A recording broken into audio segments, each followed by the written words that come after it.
D'accord. Merci. Donc, merci, Monsieur le Président. Je demande à mes collègues de bien vouloir m'excuser puisqu'ils me voient avec un casque, avec un masque, alors que ceux qui sont en visioconférence, on a un visage un peu plus humain. Euh, j'ai demandé, Monsieur le Président, la parole en ce début de séance pour évoquer les conditions de la tenue de cette séance. D'une part, je souhaite savoir si, pour nous, dans dans cet hémicycle, dans ces vastes hémicycles, étant donné que la distance physique est respectée, nous devons également porter le masque, si vous nous le dites, et il est évident que nous nous y conformerons.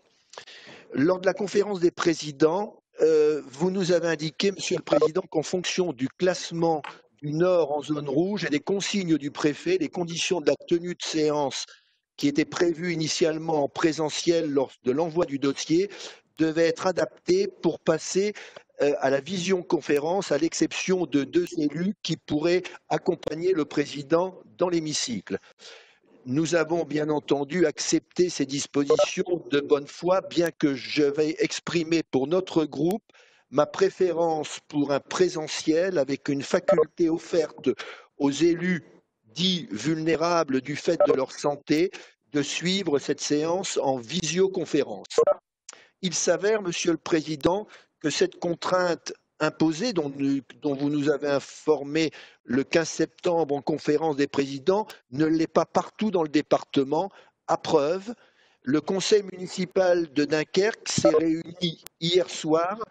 Il rassemblait près de 70 personnes dans une salle d'un volume inférieur peut-être 10 fois à celui de l'hémicycle et il s'est réuni en présentiel. C'est la raison pour laquelle je vous ai demandé ce mardi s'il était possible d'organiser la séance en présentiel avec un élu sur 3 présent. J'ai bien eu la réponse que les dispositions qui permettaient de donner un pouvoir à 2 élus n'étaient plus en vigueur. Je redis combien je regrette que nous soyons contraints de tenir cette séance dans ces conditions-là, d'autant plus que le Conseil régional d'Île-de-France tient une séance plénière de 3 jours en présentiel et il me semble que Paris est également en zone rouge. Vous comprendrez que nous comprenons difficilement le maintien de ces dispositions restrictives qui altèrent le fonctionnement de notre Assemblée, restreignent de fait l'expression des élus et ne contribuent pas à la bonne tenue des débats.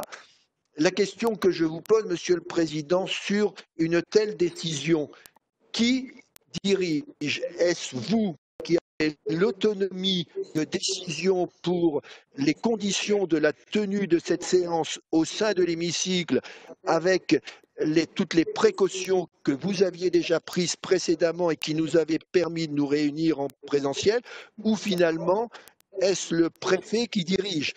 Je crains que ce soit la dernière option qui doit être retenue, puisque hier, le maire de Dunkerque nous faisait écho du fait que durant le premier semestre de cette année, un certain nombre de décisions avaient été prises, avaient été co-construites et que, par exemple, il a appris, lui, par la presse, que désormais le port du masque est obligatoire sur la digue, alors qu'à quelques mètres plus bas sur la plage, il ne l'est pas. Voilà, c'est une question qui me semble importante, Monsieur le Président.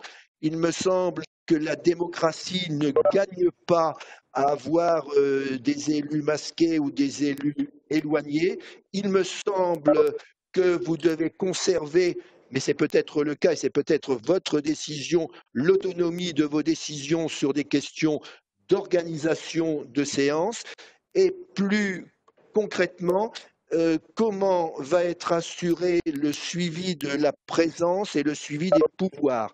En effet, Monsieur le Président, lors de l'appel de cette séance, j'ai certains de mes collègues qui n'ont pas répondu présent, alors que je sais qu'ils sont normalement présents, puisque nous avons eu une réunion de groupe Skype quelques minutes avant la séance et ils étaient déjà, on va dire, sur le pied de guerre.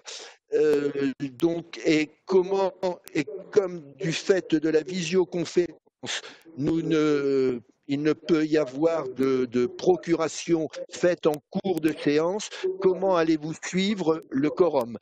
Voilà les quelques questions que je voulais vous poser, Monsieur le Président, et dans la mesure où j'ai la parole, vous indiquez que dès que l'urgence des motions aura été adoptée et avant de passer à l'élection du membre de la commission permanente et des vice-présidents, je vous demanderai pour notre groupe une suspension de séance. Je vous remercie.